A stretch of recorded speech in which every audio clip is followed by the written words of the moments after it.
перевод и озвучка таджик видео. من همین یک سرانده مشهورم.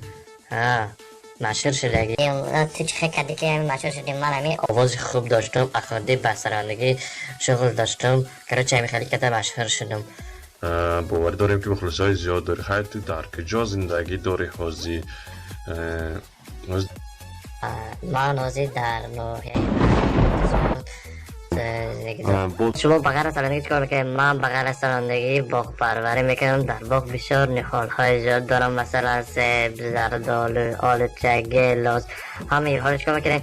من از اینها درآمد زیاد میگیرم، مثلا زردآلو رو میگیرم به فور میگیرم. شما با چی دارین؟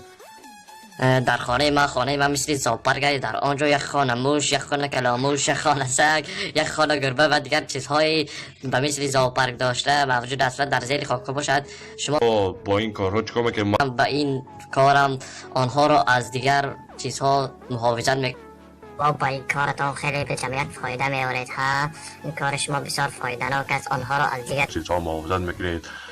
اکنون شما سوال آینده، شما با همین ریپ هایتان را چه خیلی ضبط میکنید؟ آیا وقتی شما با این ریپ ضبط کنید میرسه؟ تو چه خیلی سوال دارید؟ شاگردان بسیار ما یادم میکنند داخل.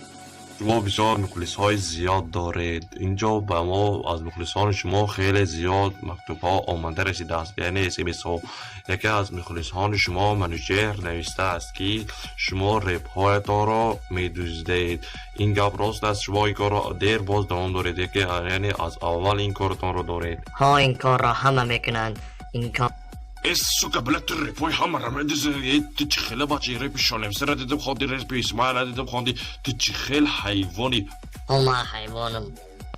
رحمت که به برنامه آمدید برای مخلصان تا چی گفته؟ این استید من برای مخلصان گفتنی هم که همین تجویر رو در تماشا دارین، تماشا کردین. رحمت همین در کمنتر التماس که قرآن نرسین، همین آبروی نبودگی هم نرزاننده. خیلی لایک подписчиков наброрен. خیلی یک ویدیوی Команда профессиональных видеооператоров Touch Video.